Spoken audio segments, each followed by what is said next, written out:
पहले एक बार भगवान देख दर्शन दे दे। अवश्य अवश्य माता जी, अवश्य जाए। धन्यवाद माता जी, धन्यवाद। कोटि कोटि धन्यवाद, कोटि कोटि धन्यवाद माता जी। धन्यवाद प्रभु जी। हरे कृष्णा।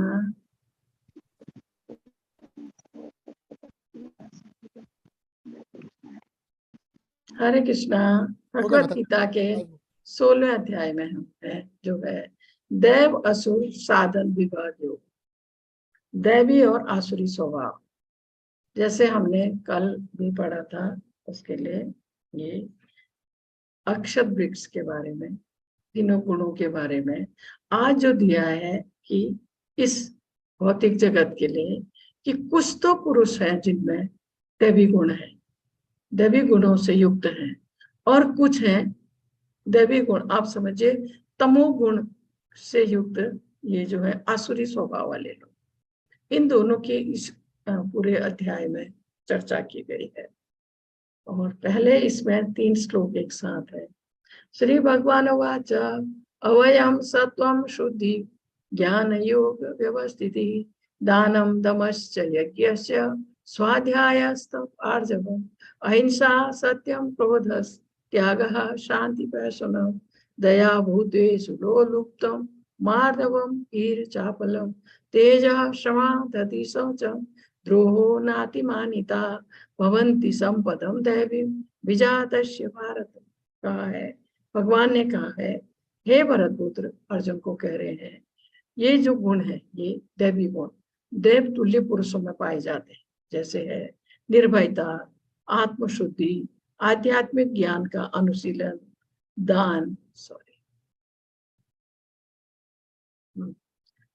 आत्मसंयम, यज्ञ पारायणता, वेदाध्ययन, तपस्या, सरलता, अहिंसा, सत्यता, क्रोध विहीनता, त्याग, शांति, छिंद्रावेशन में अरुचि, समस्त जीवों पर करुणा, लोभ विहीनता, भद्रता, लज्जा, संकल्प, तेज, क्षमा, धैर्य, पवित्रता, ईर्ष्या तथा सम्मान की अभिलाषा से मुक्ति।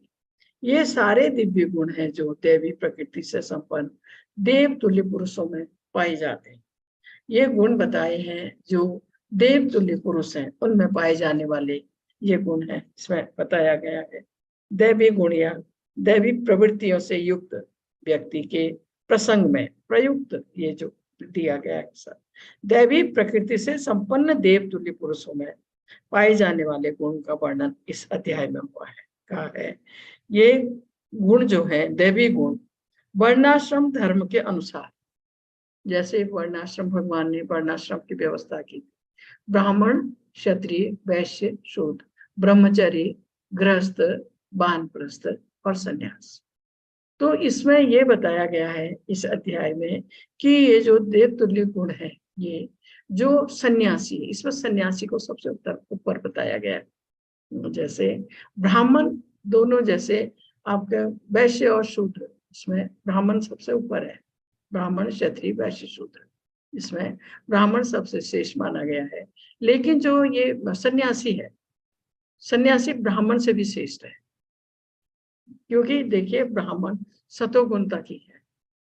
जो सतोगुण को पार नहीं कर पाया है, जो इस सतोगुण को पार कर भी वैष्णव के उसमें आ गया है, और जो जिसने सन्यास ग्रहण किया है उसको इसमें सबसे उत्तम बताया गया है। उसी हिसाब से इन गुणों का फिर वर्णन आया है। जैसे पहला है आपका निर्भयता, पहला निर्भयता, तो इसमें कहा गया है इसमें कि सन्यासी की पहली योग्यता निर्भयता होनी चाहिए, क्योंकि सन्यासी को किसी की सहायता के बिना एकाकी रहना है, उसे अकेले रहना है, सन्यासी को एकदम अकेले रहना है। भगवान की कृपा ही उसका एकमात्र आश्रय होता है सन्यासी का। मेरा साथ कृष्ण देंगे, ये उसका, क्योंकि वो अकेला रहता है, सन्यासी के लिए कहा गया। और दूसरा गुण है आत्मशुद्धि। आत्मशुद्धि के लिए कहा गया है सन्यासी को अपने अस्तित्व को शुद्ध रखना होता है। सन्यासी को किसी भी स्त्री से संबंध नहीं रखना है। इसका उदाहरण है चैतन्य महाप्रभु। चैतन्य महाप्रभु जब जगन्नाथपुरी में थे सन्यास के बाद, तो किसी भी भक्तिन को उनके पास उन्हें नमस्कार करने तक को नहीं जाने दिया जाता था। और वो दूर से उनको प्रणाम करके चले जाते थे, क्योंकि भक्त भी थे वहां, भक्ति ने भी थी। किसी भी भक्त को चैतन्य महाप्रभु को नमस्कार करने की इजाजत नहीं थी, क्योंकि उन्होंने कहा है कि सन्यासी व्यक्ति को स्त्रियों से संबंध नहीं रखना है। ये दूसरा था आत्मशुद्धि। तीसरा है आध्यात्मिक ज्ञान का अनुशीलन। जो सन्यासी है द्वार द्वार जाता है, इसलिए नहीं कि वो भिक्षा के लिए जा रहा है, वो जाता है कि लोगों को भगवत ज्ञान की या आध्यात्मिक ज्ञान की शिक्षा दे सके, उबार सके, उन्हें मार्ग बता सके इस भवबंधन से निकलने का। द्वार द्वार जाकर लोगों को उपदेश देता है जो सन्यासी। ऐसा नहीं कि वो सिर्फ दान के लिए द्वार द्वार जा रहा है, ऐसा नहीं। और दूसरा है दान। दान हमेशा सुपात्र को करना चाहिए। जैसे ये पुरुषोत्तम मास आज से शुरू हो रहा है, इस मास में दान करना भी बहुत अच्छा है। जिस तरह से ये धर्म कर्म के उसमें हम ज्यादा करें, जैसे माला कर रहे हैं, 1-2 माला इस महीना ज्यादा करें, रोज भगवत गीता या भागवत महापुराण सुने, और या टाइम तो थोड़ा सा पढ़ने की कोशिश करें, क्योंकि जो कुछ भी इस महीने किया जाएगा वो कई गुना फल आपको दे सकता है। बहुत अच्छा है ये पुरुषोत्तम मास में पूजा करना, दान पुण्य करना, भगवान की आरती करना, दान करना, ये चीजें। लेकिन दान हमेशा सुपात्र को दिया जाना चाहिए। तीसरा है आत्मसंयम। तो इसमें कहा गया है कि आत्मसंयम, उसको आत्मसंयम, संयम, क्योंकि ये तो जो सन्यासी है उसमें तो ये चीजें आ जाती हैं। जैसे जैसे व्यक्ति भक्ति के मार्ग में आगे बढ़ता है उसमें संयम स्वतः ही आ जाता है, सहन शक्ति आ जाती है उसमें। फिर कहा है यज्ञ पारायणता। और यज्ञ करना जो है वो इसका काम है वानप्रस्थ का। जो जंगल में है, तपस्या कर रहे हैं, वानप्रस्थ के लिए है। वेदाध्ययन और तपस्या ये गृहस्थ के लिए है, क्योंकि 4 भागों में ये जो बांटे हैं, ब्रह्मचर्य, गृहस्थ, वानप्रस्थ और संन्यास, तो इनके उसके लिए बताया गया है। और तपस्या, यज्ञ तो गृहस्थ को करना है और तपस्या करनी है वानप्रस्थ को। सरलता, एकदम सरल स्वभाव, जो किसी को बिना बताने वाली चीजें हो वो सबके सामने रखते, इस तरह का सरल स्वभाव। अहिंसा, और किसी को भी कष्ट नहीं देना। और वैसे भगवत गीता के अनुसार अगर हम किसी को भी भक्ति की ओर नहीं ला पा रहे हैं तो हम अहिंसा करें, मतलब कि किसी को भी आप कोशिश करके इस भक्ति की ओर लाइए, भगवत गीता सुनाइए उसको, तो ये अहिंसा है। सत्यता, हमेशा सच बोलना, कभी भी किसी भी उद्देश्य से झूठ नहीं बोलना, सत्य बोलना है। क्रोध विहीनता, और क्रोध नहीं करना है। जैसे ये सन्यास की बात यहाँ आई है, तो या ये जो 4 आश्रमों की बात आई है, तो इसमें जो ये आपके ब्रह्मचर्य के लिए जब 25 साल तक गुरु के आश्रम में होते हैं, तो ये चीजें उनको, ये संस्कार उनको आते हैं। जैसे किसी पर भी क्रोध नहीं करना है, क्रोध विहीनता, त्याग, भगवान की भक्ति के लिए या उनकी उसके लिए सब कुछ त्यागने को तैयार है। दूसरा है शांति और शांत स्वभाव। छिंद्रान्वेषण में अरुचि। छिंद्रान्वेषण में अरुचि का मतलब है दूसरे की कमजोरियों को, दूसरे की बुराइयों को सामने लाना, यह है छिंद्रान्वेषण। ये कार्य कभी भी नहीं करना। दूसरे की अच्छाइयों को देखे, वो अच्छा है। सब, किसी भी व्यक्ति में अच्छे गुण भी होते हैं, बुरे भी होते हैं। अच्छा है कि हम उसके अच्छे गुणों को सोचें, बुरे को नहीं। तो छिंद्रान्वेषण का मतलब है हम उसकी बुराइयों को या उसके दोषों को सामने ला रहे हैं, वो नहीं करना है। समस्त जीवों पर करुणा, हर जीव पर करुणा। और लोभ विहीनता, लोभ नहीं करना है। और भद्रता, ऐसे इसमें कहा गया है, भद्रता, सभ्य और लज्जा, ठीक है। और संकल्प, एक दृढ़ संकल्प भगवत भक्ति के लिए, तेज और क्षमा। जैसे कोई अपराध कर दे, कुछ आपको गलत कह दे, कुछ अपमान कर दे, तो उसको क्षमा करना है। और धैर्य, पवित्रता, 2 तरह से, आंतरिक और बाह्य। आंतरिक रूप से है आपके भगवत भक्ति करते हुए अपने मन का कलमश साफ करना, यह सिर्फ भगवत भक्ति से ही संभव है। काम, क्रोध, लोभ, मोह जो कलमश हमारे मन में है, मैल है, उसको साफ कर। दूसरा, स्नान और धुले हुए वस्त्र, ये बाहरी है। ईर्ष्या तथा सम्मान की अभिलाषा से मुक्त, ईर्ष्या नहीं और किसी से व्यक्ति से सम्मान पाने की इच्छा नहीं रखनी है, तो ये कहा है उससे मुक्ति। ये सारे दिव्य गुण हैं जो दैवी प्रकृति से संपन्न देव तुल्य पुरुषों में पाए जाने वाले ये गुण हैं, जो देव तुल्य पुरुषों में पाए जाते हैं। कहा है प्रभुपाद जी कह रहे हैं 1 से 3 में उल्लिखित ये सभी 26 गुण पारलौकिक है। वर्णाश्रम के अनुसार इनका आचरण होना चाहिए। उन्हें सामाजिक और व्यवसाय की विभिन्न स्थितियों के अनुसार विकसित किया जाना चाहिए। उद्देश्य यह है कि भले ही भौतिक स्थितियां दयनीय हो, यदि इन गुणों का अभ्यास पुरुषों के सभी वर्गों द्वारा किया जाए तो धीरे धीरे पारलौकिक बोध के उच्चतम मंच तक उठना संभव है। जैसे हर कोई व्यक्ति अपने अपने, जैसे आप सोचिए ब्राह्मण क्या है, वो जो या ब्राह्मण कहिए या ये ब्राह्मण क्षत्रिय, ये छोड़ दीजिए, आप ले जाइए ब्रह्मचर्य। 25 साल तक व्यक्ति ब्रह्मचर्य पालन करे, जो प्रभुपाद जी कह रहे हैं कि जिस सारे वर्ग देखे ना, ब्रह्मचर्य है 25 साल तक, 25 साल से 50 साल, 25 साल उनको जो है गृहस्थ जीवन में, उसमें दान पुण्य यज्ञ तपस्या, ये गृहस्थ जीवन में। उसके बाद 25 साल आते हैं वानप्रस्थ के, जंगल में जाकर भगवान की तपस्या करना। उसके बाद का 75 से 100 साल का 25 साल का समय आता है संन्यास के लिए। तो सब अपने अपने उद्देश्य के लिए ये जो कहा है कि कैसी भी परिस्थिति हो वो अपने अगर उसमें रहते हैं, जैसे ब्रह्मचारी, गृहस्थ, वानप्रस्थ, संन्यास, ये चारों अपने नियम में है, चारों अपने उद्देश्य में है। तो प्रभुपाद जी ने इसमें कहा है कि भौतिक स्थितियां भले ही दयनीय हो, इन गुणों का अभ्यास पुरुषों के सभी वर्गों द्वारा किया जाए तो, वर्ग द्वारा मतलब ब्रह्मचारी, गृहस्थ, वानप्रस्थ, संन्यास, ये चारों ही इस अपने अपने उसमें कार्य कर रहे हैं। तो कहा है कि कैसे हो अभ्यास पुरुषों के सभी वर्गों द्वारा किया जाए, धीरे धीरे पारलौकिक बोध के उच्चतम मंच तक उठना संभव है। पारलौकिक बोध के उच्चतम मंच तक दंभो दर्पो अभिमानश्च क्रोध पारुष्यमेव च अज्ञानम च विजातस्य पार्थ संपदमासुरी। हे प्रतापपुत्र, दंभ, दर्प, अभिमान, क्रोध, कठोरता तथा अज्ञान, ये सारे आसुरी स्वभाव वालों के गुण हैं।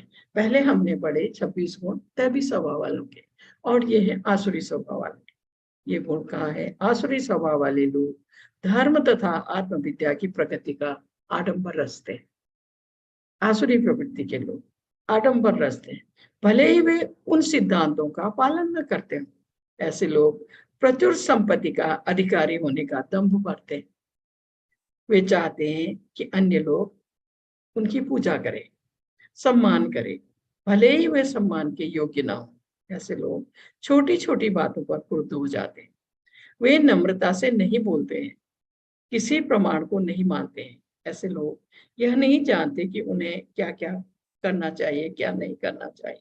ये आसुरी गुण उनमें तभी प्राप्त होते हैं जब वे अपनी माता के गर्भ में होते हैं। ये आसुरी गुण उनमें बाद में नहीं आते, तभी से आ जाते हैं जब वो अपनी माँ के गर्भ में होते हैं। और जैसे जैसे वो बढ़ते हैं उनके ये गुण प्रकट होने लगते हैं। जैसे बच्चा बढ़ा, जैसे बढ़ा, तो ये आसुरी गुण उनमें प्रकट होने लगते हैं। देवी संपदि मोक्षाय निबंधाय सुरीमता महासुचा संपदम देवी विजातो असि पांडव। दिव्य गुण मोक्ष के लिए अनुकूल है और आसुरी गुण बंधन दिलाने के लिए।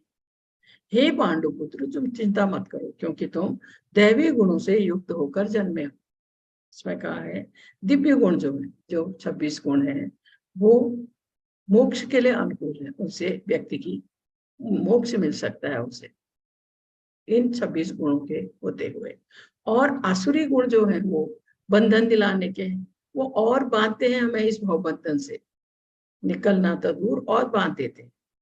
और ये सब सुनते हुए अर्जुन सोच रहा है कि वो युद्ध करने जा रहा है, अपने लोगों का वध करने जा रहा है, तो उसमें भी कहीं ये आसुरी गुण तो नहीं, ऐसा वो विचार कर रहा है।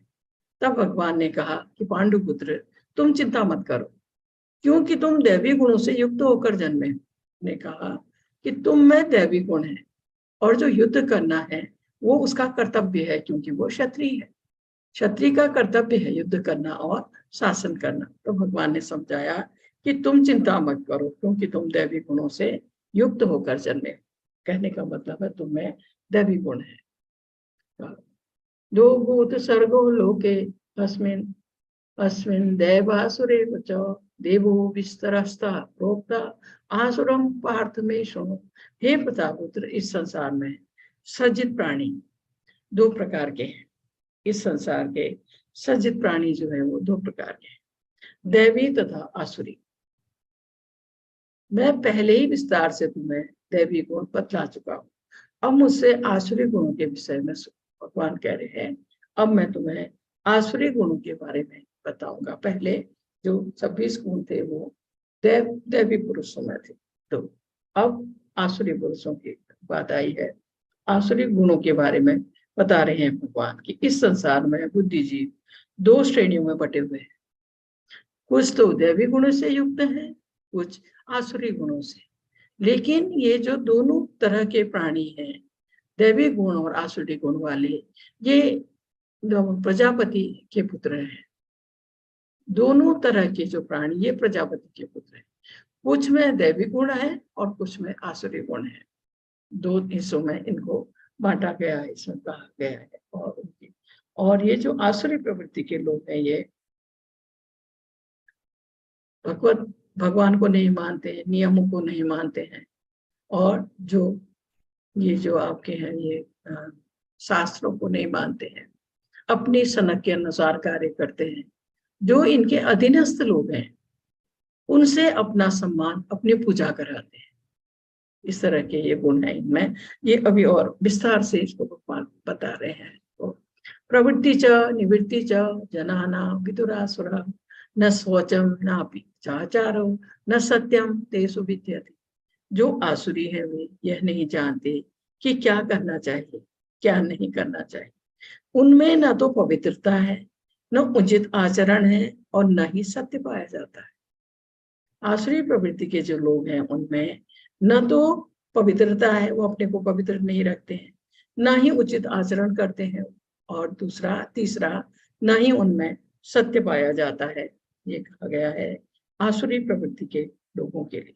आसुरी वो है जो न तो पवित्र है और न ही वो सत्य वो बोलते हैं। और कहा है इनका पालन जो है प्रारंभ से ही इन गुणों का ये पालन करते हैं। लेकिन जो शास्त्रीय आदेशों को नहीं मानते वे असुर समझे जाते हैं, क्योंकि जो शास्त्रों को नहीं मानते हैं, शास्त्र भगवान के आदेश है, नियम है जिसमें हर व्यक्ति को चलना है। पर ये आसुरी प्रवृत्ति के लिए उनको नहीं मानते, अपनी सनक के अनुसार कार्य करते हैं। आप देखिए नशा कर रहे हैं, सब अपनी सनक के अनुसार कार्य करते हैं और भगवान को नहीं मानते हैं, अपनी तरफ से मंत्र बना लेते हैं। ये जो आसुरी प्रवृत्ति के लोग हैं अपनी तरफ से मंत्र बना लेते हैं, अपनी तरफ से ये पूजा करते हैं, किसी को ये नहीं मानते, शास्त्रों को नहीं, भगवान को नहीं, भगवान के द्वारा बनाए गए नियमों को नहीं, शास्त्रों के द्वारा बने नियमों को नहीं मानते हैं, और अपने को पवित्र नहीं रखते हैं, ना ही आंतरिक रूप से न बाह्य रूप से। फिर उचित आचरण, ना ही ये किसी के साथ उचित आचरण करते हैं, और ना ही ये लोग सच बोलते हैं। ये सत्य नहीं पाया जाता है इनमें, ये सत्य ये लोग नहीं बोलते हैं। सत्यम प्रतिष्ठम ते जगदाहुरनीश्वरम अपर सपर संभूतम किमन्यत काम है तुकम। वे कहते हैं कि यह जगत मिथ्या है, इसका कोई आधार नहीं है, इसका नियमन किसी ईश्वर द्वारा नहीं होता है। उनका कहना है कि यह काम इच्छा से उत्पन्न होता है, काम के अतिरिक्त कोई अन्य कारण नहीं है। ये कहना है आसुरी स्वभाव वाले लोगों का। इसमें कहा है कि आसुरी लोग यह नहीं सोचते कि यह दृश्य जगत की रचना ईश्वर ने किसी प्रयोजन से की है। उनका अपना सिद्धांत है, संसार अपने आप उत्पन्न हुआ। उनके लिए आत्मा तथा पदार्थ में कोई अंतर नहीं होता। वे परमात्मा को स्वीकार नहीं करते। वे सोचते हैं सब कुछ स्वप्नमय है। इस कारण वे लोग ज्ञान अर्जन करने की बजाय अपने स्वप्न लोक में अधिक उलझे रहते हैं। असुरों को संसार की सृष्टि के बारे में पूरा ज्ञान नहीं है, क्योंकि वे शास्त्रीय आदेशों की अवमानना करते हैं और मानक ज्ञान में विश्वास नहीं करते हैं। ऐसा इसमें कहा गया है। वो काम इच्छा से उत्पन्न होता है और काम के अतिरिक्त कोई अन्य कारण नहीं है, ये इनका सोचना है आसुरी प्रवृत्ति के ऊपर। ऐसे निष्कर्मों का अनुगमन करते हुए आसुरी लोग जिन्होंने आत्मज्ञान खो दिया है, जो बुद्धिहीन है, ऐसे अनुपयोगी एवं भयावह कार्यों में प्रवृत्त होते हैं जो संसार का विनाश करने के लिए होता है। वो ऐसे कार्यों में अपनी बुद्धि लगाते हैं जिससे न उनका भला होता है न समाज का भला होता है, उल्टा नुकसान होता है सबका। इसमें कहा है ऐसे निष्कर्षों का अनुगमन करते हैं आसुरी लोग जिन्होंने आत्मज्ञान खो दिया है, जो बुद्धिहीन है और ऐसे ही अनुपयोगी एवं भयावह कार्यों में प्रवृत्त होते हैं जिससे संसार का विनाश करने के लिए हो। जो ऐसा इसमें बताया गया है, आसुरी लोग ऐसे कार्यों में व्यस्त रहते हैं जिससे संसार का विनाश हो जाए। भौतिकतावादी सोचते हैं कि प्रगति कर रहे हैं, लेकिन भगवत गीता के अनुसार वे बुद्धिहीन हैं। वे इस भौतिक जगत का अधिक से अधिक भोग करने का प्रयत्न करते हैं, इंद्रिय तृप्ति के लिए कुछ न कुछ नया आविष्कार करते रहते। ऐसे भौतिक आविष्कारों को मानव सभ्यता का विकास माना जाता है। यह दुर्भाग्य की बात है। ऐसा कभी न संतुष्ट होने वाले, काम का आश्रय लेकर तथा गर्व के मद एवं मिथ्या प्रतिष्ठा में डूबे हुए आसुरी लोग इस तरह मोहग्रस्त होकर सदैव क्षणभंगुर वस्तुओं के द्वारा अपवित्र कर्म का व्रत लिए रहते हैं। आसुरी जो लोग हैं कभी ना संतुष्ट होने वाले, क्योंकि ये आसुरी लोग जो हैं हमेशा अपनी इंद्रिय तृप्ति में रहते हैं, अपनी इच्छाओं की पूर्ति में रहते हैं और गर्व के मद में, घमंड के साथ, मिथ्या प्रतिष्ठा, झूठी प्रतिष्ठा में डूबे हुए आसुरी लोग इस तरह मोहग्रस्त होकर सदैव क्षणभंगुर वस्तुओं के द्वारा अपवित्र कर्म का व्रत लिए रहते हैं। ये आसुरी प्रवृत्ति के लोग, इनके लिए कहा गया है। आसुरी प्रवृत्ति जो है मनोवृत्ति का वर्णन इस वे भौतिक भोग के लिए अपनी अतृप्त इच्छाएं बढ़ाते चले जाते हैं। भौतिक भोग के लिए अपनी अतृप्त इच्छाओं को बढ़ाते चले जाते हैं और क्षणभंगुर वस्तुओं को स्वीकार करने के कारण अपना निजी ईश्वर निर्माण कर लेते हैं। भगवान को नहीं मानते हैं पर अपना निजी ईश्वर अपनी शरण के अनुसार उसका निर्माण कर लेते हैं और निजी मंत्र बना लेते हैं, तद अनुसार कीर्तन करते हैं। इस कारण वे दो वस्तुओं की ओर आकृष्ट होते हैं, काम भोग तथा संपत्ति संचय। ऐसे आसुरी लोग मद, स्त्री, दूध, कीड़ा तथा मांसाहार के प्रति आसक्त होते हैं, जुआ खेलते हैं और स्त्री और मांसाहार, जो चीजें यहाँ चार वर्जित है, चार चीजें जो भी भक्ति मार्ग के तरफ जाता है उसको ये चार निर्देश मान्य होते हैं। लेकिन ये जो आसुरी प्रवृत्ति के लोग हैं वो इन्हीं चीजों को अपनाते हैं। जैसे आप देखिए, ये नशा नहीं करना है, मीट नहीं खाना है, जुआ नहीं खेलना है और अवैध संबंध, पति का पत्नी के साथ और पत्नी का पति के साथ, इसके सिवा अवैध संबंध नहीं रखना है। ये चार चीजें मान्य होती हैं। लेकिन ये जो आसुरी प्रवृत्ति के लोग हैं वो इन्हीं चीजों को अपनाते हैं। फिर है उनका विश्वास है कि इंद्रिय की तुष्टि ही मानव सभ्यता की मूल आवश्यकता है। इस प्रकार मरण काल तक उनको अपार चिंता होती रहती है। वे लाखों इच्छाओं के जाल में बंधकर तथा काम क्रोध में लीन होकर इंद्रिय तृप्ति के लिए अवैध ढंग से धन संग्रह करते हैं। धन संग्रह हर कोई करता है, धन संग्रह करना बुरी बात नहीं है, लेकिन ये किसी भी पाप कर्म से, किसी भी अवैध कर्म से धन संग्रह करते हैं, वो ठीक, वो गलत है।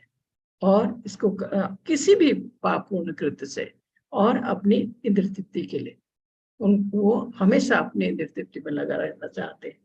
ये इसमें ऐसे कहा गया। उनका मानना है कि इंद्रियों का भोग ही जीवन का चरम लक्ष्य है। ये जो आसुरी प्रवृत्ति के लोग हैं उनका ये मानना है। वे आमरण इसी विचारधारा को धारण किए रहते। वे मृत्यु के बाद के जीवन के बारे में वो विश्वास नहीं करते।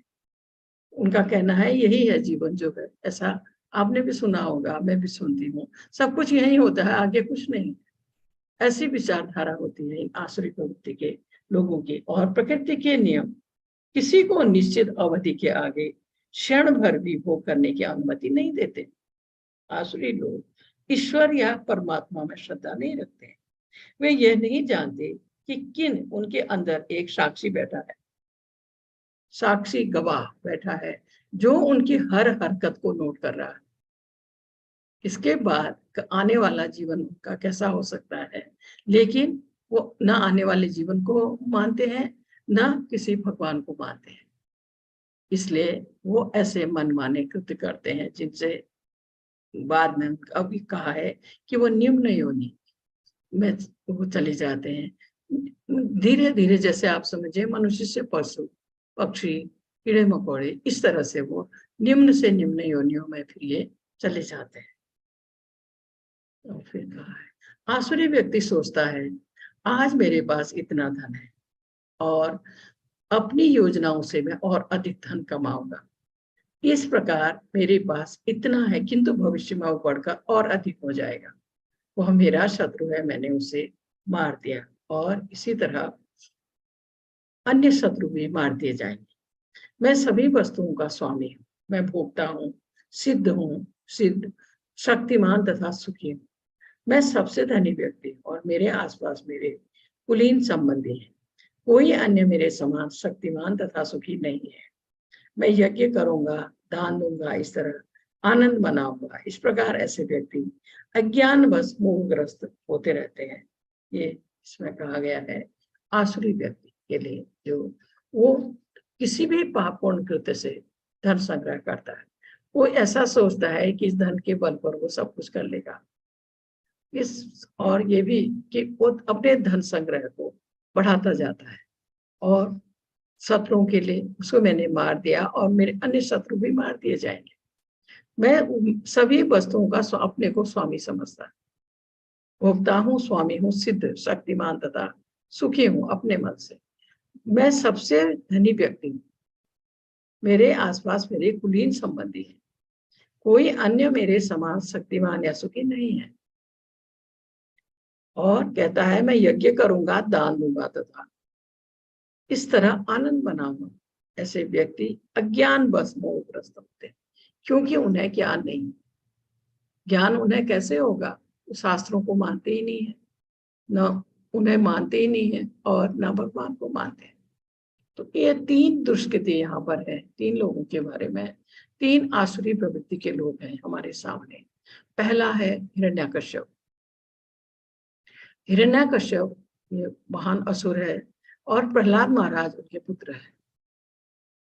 हिरण्यकश्यप के पुत्र है प्रहलाद महाराज जो कि भगवत भक्त है, समर्पित भक्त है भगवान के, हर समय भगवान का नाम जपते हैं। और वो है असुर, वो ये चीज नहीं सुन सकता है, इसलिए उसने बचपन से ही अपने इस पुत्र को मारने की कोशिश की।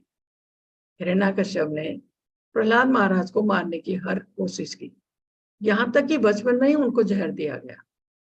जैसे आपको पता है मीरा को भी जहर दिया गया था, क्योंकि जब मीरा का विवाह राणा सांगा से हो गया, विवाह के समय भी उसने क्या किया, मीरा जब फेरे ले रही थी उसने अपने आंचल में श्री कृष्ण की मूर्ति छुपा रखी थी ताकि वो उनके साथ ही फेरे ले रही थी। जब वो ससुराल चली गई तो उस पर बंदिशें लगने लगी कि ऐसे भजन नहीं करना है, मंदिर में जाके ऐसे नहीं करना है। तो वो तो दीवानी थी भगवान के भक्ति में, तो उसको कि हमारी बदनामी हो रही है सोच के ससुराल वालों ने, क्योंकि मंदिर में नाचती भी थी गाती भी थी, तो उन्होंने उसे मार देना चाहा। उसको जहर का प्याला दिया, हलाहल करके पी गई, उसे कोई असर नहीं हुआ, क्योंकि भगवान की भक्त थी। भगवान अपने भक्त की रक्षा करते हैं हर हाल में। वही यहाँ प्रहलाद महाराज को छोटेपन में, बचपन में ही जहर पिला दिया गया, कोई असर नहीं हुआ उनका। उसके बाद खौलती हुई तेल की कढ़ाई में छोटे बच्चे को डाल दिया, कोई असर नहीं हुआ उनको। पहाड़ी से फेंका गया उनको, हाथी के पैरों के नीचे कुचलाया गया, सांप से कटवाया गया, मतलब हर उपाय हिरण्यकश्यप ने किया, पर प्रहलाद महाराज का बाल बांका नहीं कर सका। तो और इस हिरण्यकश्यप को मारने के लिए भगवान को फिर नरसिंह रूप में आना पड़ा, क्योंकि इसने ब्रह्मा जी की तपस्या की थी, बहुत घोर तपस्या की थी।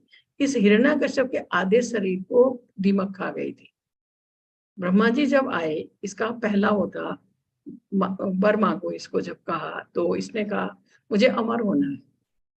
ब्रह्मा जी ने कहा ये नहीं हो सकता, जो इस भौतिक जगत में आया है उसकी मृत्यु निश्चित है। तब इसने उनसे ऐसे घुमा फिरा के वर मांगा ताकि इसे कोई न मार पाए। इस कारण भगवान को नरसिंह रूप में आना पड़ा इसका वध करने के लिए। और दूसरा यहाँ जो दिखाया है आसुरी प्रवृत्ति का, वो है रावण। रावण तो इतना शक्तिशाली था। रावण, एक बार इसने कैलाश पर्वत को अपने हाथों में उठा लिया। उसमें शिव जी बैठे थे, पार्वती जी बैठी थी, गणेश जी बैठे थे, यहाँ तक कि उनका वाहन नंदी भी था। इतना शक्तिशाली था ये रावण। इसने उसको उठा लिया, उस पर्वत को। ये ले जाने वाला था लंका, कैलाश पर्वत को उठाकर, और तब किसी की नजर पड़ी शिव जी की या भगवान की, तो उसी को वहीं दबा दिया गया, नहीं उठाने दिया गया। तो इस तरह से दूसरा दुष्कृति। यहाँ पर ये बात आई है, ये पंचवटी है। भगवान राम, लक्ष्मण, सीता वनवास में थी जब पंचवटी में, तो यहाँ आई थी सूर्पनखा। सूर्पनखा आई थी सुंदर स्त्री के वेश में, और राक्षस ने भगवान राम को कहा मुझे आपसे विवाह करना है। भगवान राम ने कहा मेरे साथ तो सीता माँ है, तुम लक्ष्मण को पूछ लो। जब वो लक्ष्मण के पास गई तो लक्ष्मण ने उसकी नाक काट दी। सूर्पनखा की नाक काटते ही वो अपने राक्षसी वेश में आ गई और भाग गई वहां से। जाकर उसने रावण से शिकायत की, रावण उसका भाई है। तो रावण एक योजना बनाकर सीता माँ को यहाँ से उठाने की योजना बनाकर पंचवटी आया। उसने क्या किया, एक मायावी सोने का हिरण इस पंचवटी के आगे पीछे घुमाया, मायावी, ताकि सीता माँ उसको देखे और उसको पकड़ के लाने के लिए कहे।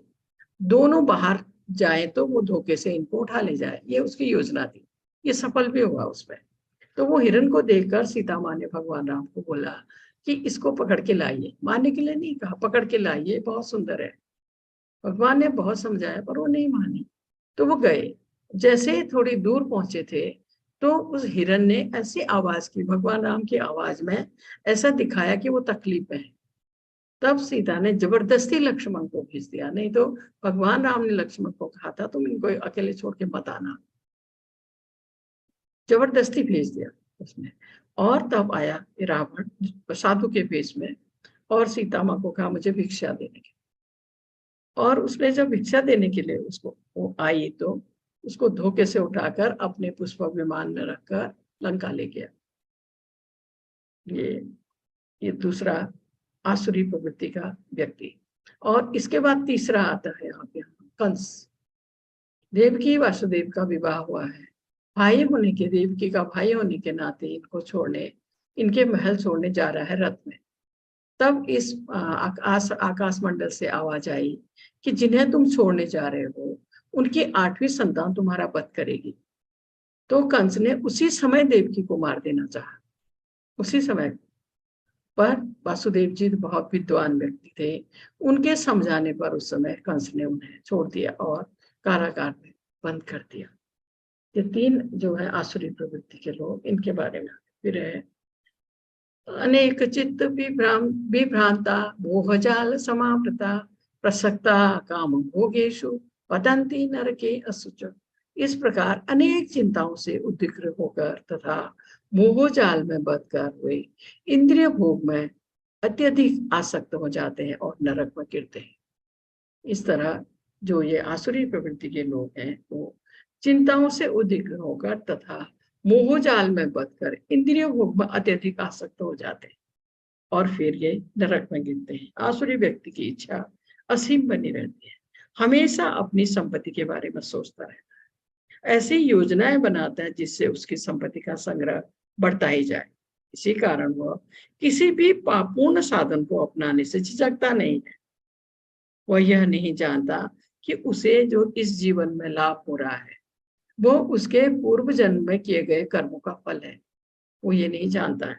इसमें कहा है और कहा है कि सामान्यतः ऐसा व्यक्ति स्वयं को परमेश्वर समझता है। ऐसे आसुरी गुणी व्यक्ति का सर्वश्रेष्ठ उदाहरण जो है वो रावण, क्योंकि उसकी एक योजना थी रावण की कि इस पृथ्वी से सीधा स्वर्गलोक तक सीढ़ी बनाने की। ऐसी योजना थी रावण की ताकि व्यक्ति सीधा स्वर्ग पहुंच सके, बिना मरे ही चले जाए यहाँ से। पृथ्वी लोक से स्वर्ग, ये आपके स्वर्ग लोक तक सीढ़ी बनाने का ये रावण का ये था। इसमें कहा है और यज्ञ को संपन्न किए बिना स्वर्ग लोक को जा सकता। इसी प्रकार से आधुनिक युग के ऐसे ही आसुरी लोग यांत्रिक विधि से उच्चतर लोकों में पहुंचने का प्रयास कर रहे हैं। ये भी इसमें कहा फिर कहा है अहंकारं बलदर्पं कामं क्रोधं च संस्थिता मामात्मा परदेहेषु प्रतिशंतो अभयसूयिका।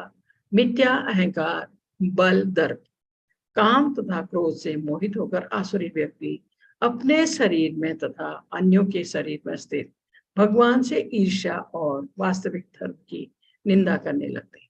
ये आसुरी प्रवृत्ति के लोग मिथ्या अहंकार, झूठा अहंकार है, बल और दर्प, घमंड, काम तथा क्रोध से मोहित होकर आसुरी व्यक्ति, क्योंकि भगवान तो प्रत्येक शरीर में विराजमान है, हर एक के शरीर में भगवान परमात्मा रूप में विराजमान है, पर ये जो आसुरी प्रवृत्ति के जो लोग हैं उससे ईर्ष्या करते हैं, भगवान से ईर्ष्या करते हैं, भगवान को नहीं मानते, शास्त्रों को नहीं मानते हैं। ये अपने मिथ्या अहंकार, अपने बल दर्प के कारण ये क्रोध से मोहित होकर तथा काम और क्रोध से मोहित होकर आसुरी व्यक्ति अपने शरीर में तथा अन्यों के शरीर में स्थित भगवान से ईर्ष्या और वास्तविक धर्म की निंदा करने लगते। ये किसी धर्म को नहीं मानते, शास्त्रों को नहीं मानते हैं। इसका एक उदाहरण यहाँ हमारे सामने एक और है, वो है शिशुपाल। शिशुपाल 3 हमने अभी पढ़े थे ना, कंस, रावण और हिरण्यकश्यप। ये चौथा है शिशुपाल। शिशुपाल भगवान की बुआ का बेटा है, भगवान कृष्ण की बुआ का बेटा है शिशुपाल। शिशुपाल का जब जन्म हुआ था 4 हाथ थे इसके, 3 आंखें थी इसकी, और इसको इसके माँ बाप त्यागने के लिए जा रहे थे कि ऐसे बच्चे को कौन पालेगा। तो आकाश मंडल से आवाज आई थी कि किसी की गोद में रखने थे इसके, ये जो 2 हाथ है फालतू ये भी निकल जाएंगे, तीसरी आंख भी निकल जाएगी। तो इसको वापस लाकर उन्होंने जितने लोग थे घर में सबकी गोद में रखा शिशुपाल को, कुछ नहीं हुआ। फिर इसको भगवान की गोद में रखा तो इसके वो 2 हाथ भी निकल गए, तीसरे आंख भी निकल गए। और उसी आकाश मंडल से आवाज थी कि जिसकी गोद में इसकी 1 आंख और 2 हाथ निकलेंगे वही इसका वध करेगा। ये भी था। तब भगवान की बुआ ने हाथ जोड़कर भगवान से विनती की कि तुम इसको मत मारना। भगवान ने अपनी बुआ को वचन दिया कि जब तक ये स्वपाप नहीं करेगा मैं तब तक इसका वध नहीं करूंगा। जिस दिन इसके स्वपाप पूरे हो जाएंगे उस दिन मैं इसका वध करूंगा। ये वचन भगवान ने अपनी बुआ को दिया था। शिशुपाल हमेशा भगवान को गाली करता था, हमेशा अपमान करता था, उनका अनादर करता था, क्योंकि रिश्ता था, हर जगह मिलते थे। तो सबसे पहले वो उन्हीं को ग्वाला करके पुकारता था भगवान को। तो और एक और कारण भी था शिशुपाल का भगवान से नाराज होने का, वो ये था कि शिशुपाल रुक्मिणी जी से विवाह करने जा रहा। वो शादी ठहराई थी रुक्मिणी के भाई रुक्म ने, और शिशुपाल बारात लेके रुक्मिणी जी के महल में आ चुका था। पर रुक्मिणी शिशुपाल से विवाह नहीं करना चाहती थी। उन्होंने एक पत्र लिखकर एक ब्राह्मण को द्वारिका भेजा था, और उस ब्राह्मण के साथ साथ भगवान वो पत्र पढ़कर जैसे जैसे इतना बताया था रुक्मिणी ने कि आप मंदिर के पास आइए अपना रथ लेकर, और मैं पूजा करने के बहाने मंदिर आऊंगी और मैं उसमें आपके रथ में आ जाऊंगी। उसी योजना के अनुसार भगवान आए थे। इस पत्र को हरण निमंत्रण भी कहते हैं। रुक्मिणी ने अपने हरण का निमंत्रण भगवान को भेजा था, ऐसा समझिए। तो आए भगवान वहां, उसी जो योजना थी रुक्मिणी जी की, तो उनको उनके रथ में गई और भगवान चलती है आगे उनको लेकर। और जब ऐसी स्थिति होती है तब युद्ध होते हैं। तो ये सोचते हुए बलराम जी अपनी सेना लेकर भगवान राम के पीछे पीछे आए थे। तब उन्होंने फिर उनका युद्ध हुआ रुक्म से और उनसे, शिशुपाल से। और भगवान रुक्मिणी जी को लेकर द्वारिका चले गए। वहां फिर उन्होंने उनसे विवाह किया। तो ये जो शिशुपाल है, ये हमेशा भगवान का अनादर, क्योंकि एक वो कारण भी था, रुक्मिणी से शिशुपाल का विवाह होना था और वो भगवान को ले गए द्वारिका, रुक्मिणी को नहीं हो पाया। ये भी कारण था इसका, भगवान को गाली करने का, शिशुपाल का। तो आज भी यज्ञ था युधिष्ठिर के यहाँ, सब लोग बैठे हुए हैं, तो ये आया। तो आते ही बोला, इस ग्वाले को सबसे ऊंचा स्थान किसने दिया? इस तरह से बात करता था भगवान से। भगवान को ग्वाला कहता था। इस ग्वाले को सबसे ऊंचा स्थान किसने दिया? क्योंकि भगवान सब ऊंचे स्थान में बैठे हुए हैं, वहां चीफ गेस्ट जैसे होता है उस तरह से। तो यही बोला कि ग्वाले को सबसे ऊंचा स्थान किसने दिया। इसी तरह 2-4 सेंटेंस और इसने बोले। तब भगवान का सुदर्शन चक्र आया और इसकी गर्दन अलग कर दी। भगवान ने कहा, ये तेरा 100वां पाप था। अभी तक तेरे 99 पाप थे, 100 तुमने नहीं था, ये 100वां पाप था। ये कहते हुए भगवान ने इसकी सुदर्शन चक्र से इसकी गर्दन अलग कर दी, क्योंकि भगवान ने अपनी बुआ को वचन दिया था कि जब तक ये 100 पाप नहीं करेगा मैं इसको नहीं मारूंगा। अब उसके 100 पाप पूरे हो गए तो भगवान ने उसका सुदर्शन चक्र से उसका गर्दन अलग कर दी, उसका वध कर दिया। फिर कहा है, जो लोग ईर्ष्यालु तथा क्रूर है और नराधम, उन्हें मैं निरंतर विभिन्न आसुरी योनियों में भवसागर में डालता रहता हूँ। भगवान कह रहे हैं, जो लोग ईर्ष्या, दूसरों से ईर्ष्या करते हैं, क्रूर है, निर्दयी, जानवरों को कष्ट देते हैं, दूसरों को दुख देते हैं, नराधम है, मनुष्यों में अधम, उन्हें मैं निरंतर विभिन्न आसुरी योनियों में भवसागर में डालता रहता। ऐसे जो लोग हैं हमेशा इस भवसागर में, निम्न से निम्न भौतिक जगत रूपी सागर को भवसागर कहा जाता है। इस भवसागर में नीचे से नीचे योनियों में वो जाते रहते हैं। जैसे मनुष्य है, पशु बने, पक्षी बने, फिर कीड़े मकोड़े, इस तरह से अधम योनि में वो भगवान उन्हें डालते रहते हैं। हे कुंती पुत्र, ऐसे व्यक्ति आसुरी योनि में बार बार जन्म ग्रहण करते हुए कभी भी मुझ तक नहीं पहुंच पाते।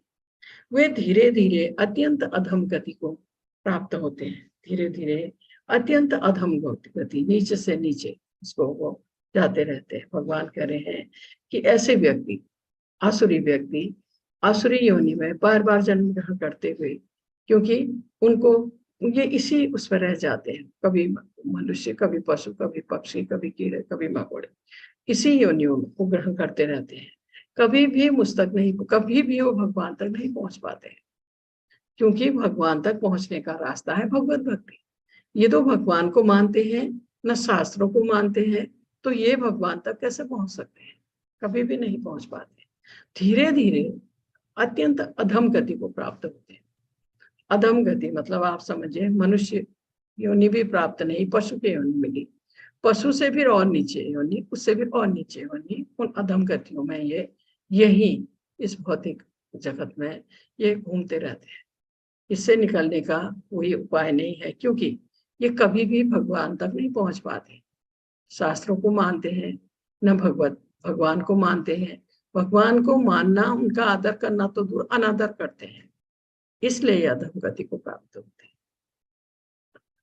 हैं। त्रिविधम नरकयशम द्वारम नाशनम आत्मना काम क्रोधस तथा लोभस समाधि त्रयम तजेत। इस नरक के 3 द्वार हैं, काम, क्रोध और लोभ। इस नरक के 3 द्वार है। प्रत्येक बुद्धिमान व्यक्ति को चाहिए इन्हें त्याग दे, क्योंकि इनसे आत्मा का पतन होता है। 3 द्वारों के लिए कहा गया है, काम, क्रोध और लोभ। यहाँ पर नरक के 3 द्वार इसमें कहा गया है। मनुष्य अपने काम को तुष्ट करना चाहता है, जब उसे पूरा नहीं कर पाता तो उसे क्रोध तथा लोभ उत्पन्न होता है। जो बुद्धिमान मनुष्य आसुरी योनि में नहीं गिरना चाहता, उसे चाहिए कि इन तीनों शत्रुओं का परित्याग कर दे। काम, क्रोध, लोभ, इनका त्याग कर दे। जो व्यक्ति, इसमें कहा गया है, आसुरी योनि में नहीं गिरना चाहता, नहीं जाना चाहता, उसे इन तीनों को त्याग देना चाहिए। इन तीनों का परित्याग किए बिना इस भव बंधन से मुक्ति की संभावना नहीं रह जाती है। हमें इस भव बंधन से निकलना है तो ये 3 द्वारों को हमें त्याग देना है। नरक के 3 द्वार करके इसको बताया गया है।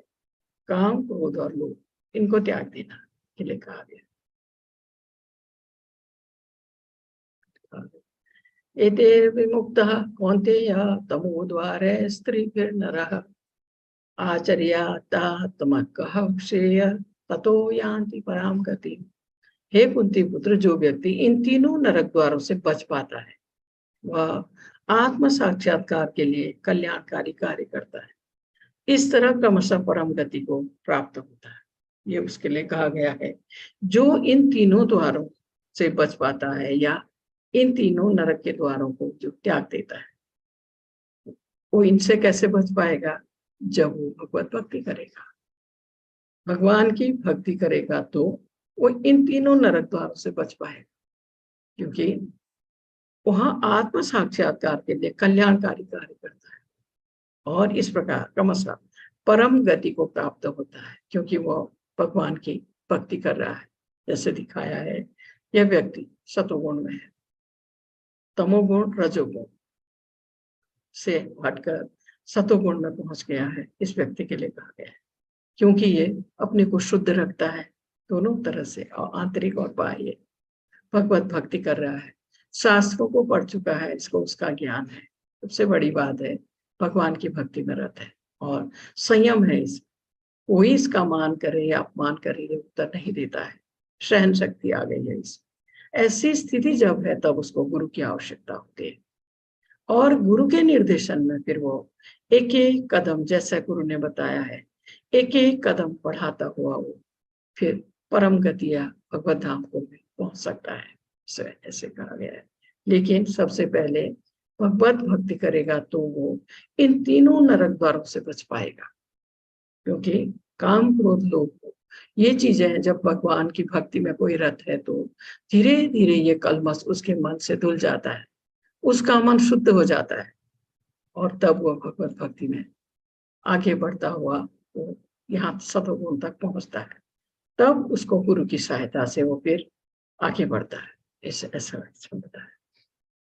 फिर कहा है, यह शास्त्र विधि मुत्सर्ज्य वर्तते काम कारतरः न स सिद्धिं वाप्नोति न सुखम न पराम गति। जो शास्त्रों के आदेशों की अवहेलना करता है, मनमाने ढंग से कार्य करता है, उसे न तो सिद्धि न सुख न ही परम गति की प्राप्ति होती है। कहा है, जो शास्त्रों के आदेशों की अवहेलना करता है, आसुरी प्रवृत्ति का व्यक्ति शास्त्रों को नहीं मानता, न ही शास्त्रों में दिए गए निर्देशों को मानता है, और मनमाने ढंग से कार्य करता है, अपनी सनक के अनुसार कार्य करता है, क्योंकि जो नियम है शास्त्रों के उनको नहीं मानता, न भगवान को मानता है, तो अपने मन से भगवान कर लेता है, अपने मन से मंत्र बना लेता है, अपनी सनक के अनुसार कार्य करता है। ऐसे व्यक्ति को न तो सिद्धि न सुख न ही परम गति की प्राप्ति होती। ऐसा व्यक्ति इसी भवबंधन में निम्न से निम्न योनियों में घूमता रहता है। कभी भी वो, क्योंकि वो भगवान को नहीं मानता, शास्त्रों को नहीं मानता, उल्टा उनकी अवहेलना करता है, शास्त्रों के आदेशों की अवहेलना करता है, तो ऐसा व्यक्ति, उसको न तो सिद्धि न सुख न ही परम गति की प्राप्ति होती है। कहने का मतलब है इसी भवसागर में वो यही निम्न से निम्न योनियों में वो घूमता रह जाता है। कहा है, शास्त्र विधियां इसमें कहा गया है। मानव समाज में भिन्न आश्रमों तथा वर्णों के लिए शास्त्र विधियां दी गई। प्रत्येक व्यक्ति को इन विधि विधानों का पालन करना होता है। यदि कोई इनका पालन न करके काम, क्रोध और लोभ बस स्वेच्छा से कार्य करता है तो उसे जीवन में कभी भी सिद्धि प्राप्ति नहीं हो सकती। जो व्यक्ति जानबूझकर नियमों का अतिक्रमण करता है वह काम के बस में होकर कर्म करता है। वह जानता है कि ऐसा करना मना है, लेकिन फिर भी वह ऐसा करता है। इसी को स्वेच्छाचार कहते हैं। ऐसे लोग अवश्य ही भगवान द्वारा दंडित होते हैं। जो व्यक्ति विधि विधानों का पालन नहीं करता वह अपने को न तो शुद्ध बना सकता है, न ही उसमें कहा है वास्तविक सुख प्राप्त कर सकता है। ऐसा व्यक्ति अधम से अधम योनियों में जाता रहता है। फिर कहा है तस्मात् शास्त्रम प्रमाणन्ते कार्य कार्य व्यवस्थितो ज्ञात्वा शास्त्र विधानोक्तम कर्म कर्तुमिहर्हसि। अतएव मनुष्य को यह जानना चाहिए कि शास्त्रों के विधानों के अनुसार क्या कर्तव्य है, क्या अकर्तव्य है। उसे विधि विधानों को जानकर कर्म करना चाहिए जिससे वह क्रमशः ऊपर उठ सके। अतएव मनुष्य को यह जानना चाहिए कि शास्त्रों के अनुसार, शास्त्रों के विधानों के अनुसार उसके क्या कर्तव्य है, उसे क्या करना चाहिए और क्या अकर्तव्य है, क्या उसे नहीं करना चाहिए। उसे विधि विधानों को जानकर कर्म करना चाहिए या विधि विधानों के अनुसार, जैसे विधि विधान हमारे शास्त्रों में दिए गए हैं उसके अनुसार कर्म करना चाहिए जिससे वह क्रमशः ऊपर उठ सके, क्रमशः वो आगे बढ़ सके। ऐसा इसमें बताया गया है। जैसे आपको मैं बताती हूँ कि ये भगवान और बलराम जी, भगवान कृष्ण और बलराम जी, ये संदीपनी मुनि इनके गुरु हैं, उनके आश्रम में गए। तो ये आप सोचिए भगवान को गुरु के पास जाने की क्या जरूरत है, क्योंकि वो तो सबके गुरु हैं। उनको गुरु के पास जाने की क्या आवश्यकता, पर एक मिसाल कायम करने के लिए, सबको ये बताने के लिए कि इस तरह से, मतलब आप सोचिए कोई भी ये कह सकता था कि भगवान तो गुरु के पास गए नहीं, हम क्यों जाए। तो एक मिसाल कायम करने के लिए वो संदीपनी मुनि के पास गए। आप सोचिए समुद्र गंगा के पास गया, क्योंकि भगवान तो सबके गुरु हैं, फिर भी वो गुरु के पास शिक्षा ग्रहण करने के लिए गए। ऐसे एक मिसाल, एक उदाहरण पब्लिक के लिए, एक उदाहरण समाज के लिए प्रस्तुत करने के लिए वो गुरु के पास गए। ऐसा इस तरह से प्रभुपाद जी के कुछ शब्द है इसमें। शास्त्रों में 4 मुख्य दोष नहीं पाए जाते। जो हमारे शास्त्र हैं उनमें 4 मुख्य दोष नहीं पाए जाते जो बुद्धिजीव में पाए जाते हैं। बुद्धिजीव में ये दोष पाए जाते हैं। पहला है आपका अपूर्ण इंद्रियां। मनुष्यों की किसी की भी इंद्रियां पूर्ण नहीं होती हैं, अपूर्ण इंद्रियां हैं। और त्रुटि करना, गलतियां करना है और मोहग्रस्त होना है। एक और दोष है इसमें, और ठगना, थोड़ा बहुत ठगी हर कोई करता है। ये 4 दोष का है कि ये इन 4 दोषों के कारण बुद्धिजीव विधि विधान बनाने के लिए अयोग्य होता है।